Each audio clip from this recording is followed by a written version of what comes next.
Chapter 16. Cursed, cursed Creator, why did I live? Why, in that instant, did I not extinguish the spark of existence which you had so wantonly bestowed? I know not. Despair had not yet taken possession of me. My feelings were those of rage and revenge. I could, with pleasure, have destroyed the cottage and its inhabitants, and have glutted myself with their shrieks and misery.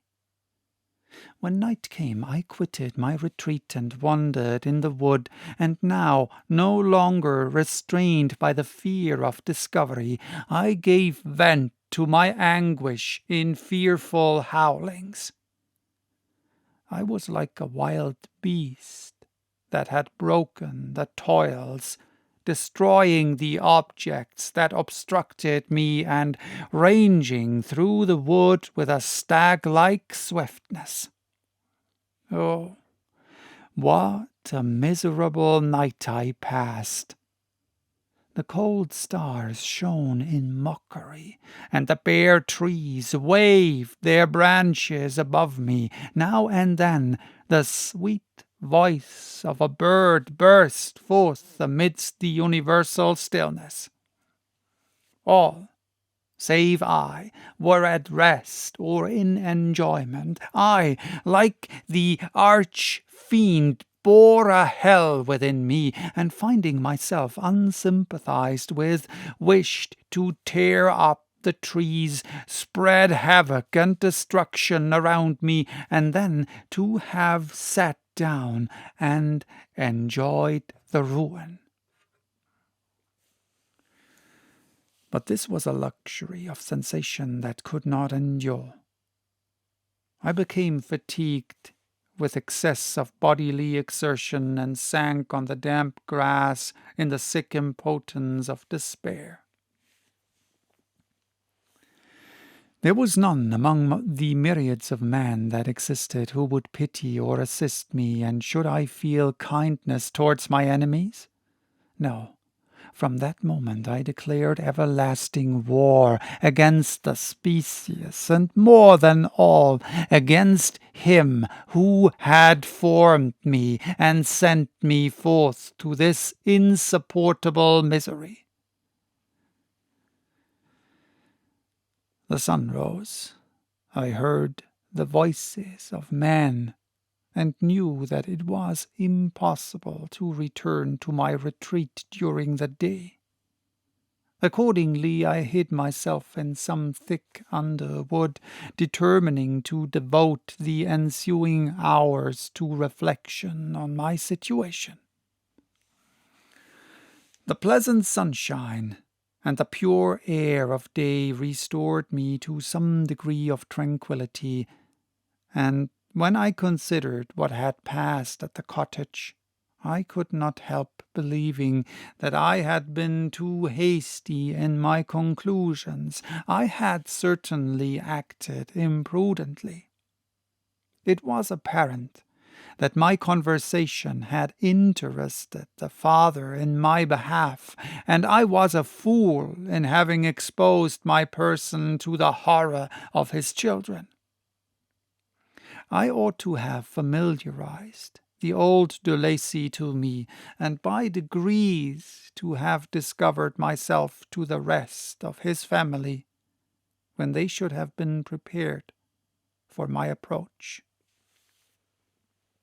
But I did not believe my errors to be irretrievable, and after much consideration I resolved to return to the cottage, seek the old man, and by my representations win him to my party.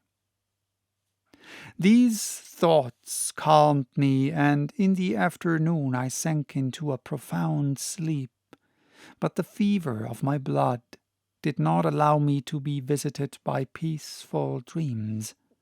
The horrible scene of the preceding day was forever acting before my eyes.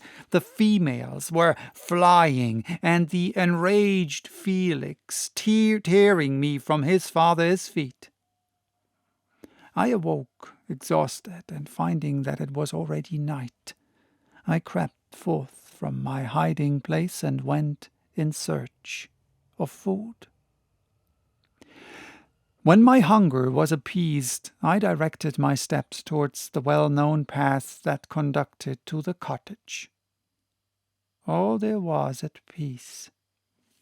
I crept into my hovel and remained in silent expectation of the accustomed hour when the family arose. That hour passed.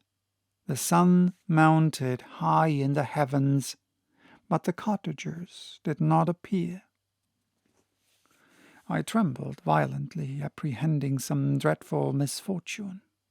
The inside of the cottage was dark, and I heard no motion. I cannot describe the agony of this suspense. Presently 2 countrymen passed by, but pausing near the cottage, they entered into conversation, using violent gesticulations. But I did not understand what they said, as they spoke the language of the country, which differed from that of my protectors. Soon after, however, Felix approached with another man. I was surprised, as I knew that he had not quitted the cottage that morning, and waited anxiously to discover from his discourse the meaning of these unusual appearances. "Do you consider," said his companion to him, "that you will be obliged to pay 3 months' rent and to lose the produce of your garden?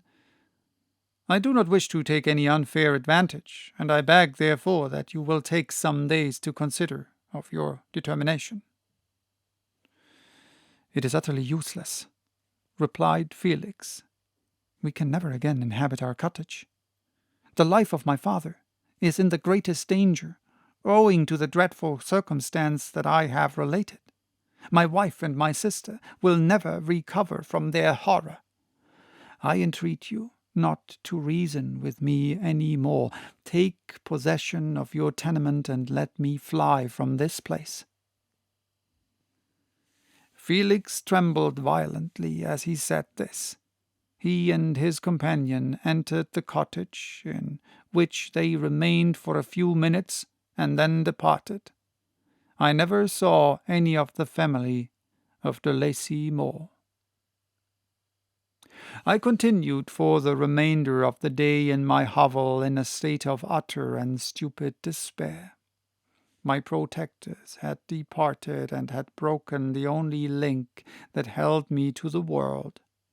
For the first time the feelings of revenge and hatred filled my bosom, and I did not strive to control them, but allowing myself to be borne away by the stream, I bent my mind towards injury and death.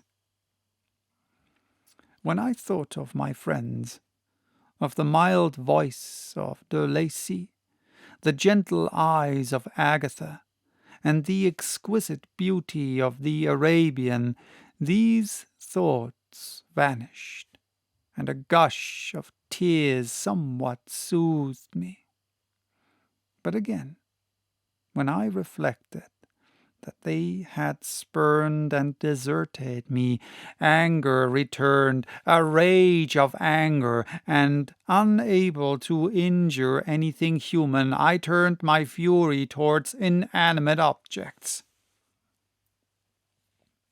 As night advanced, I placed a variety of combustibles around the cottage, and after having destroyed every vestige of cultivation in the garden, I waited with forced impatience until the moon had sunk to commence my operations.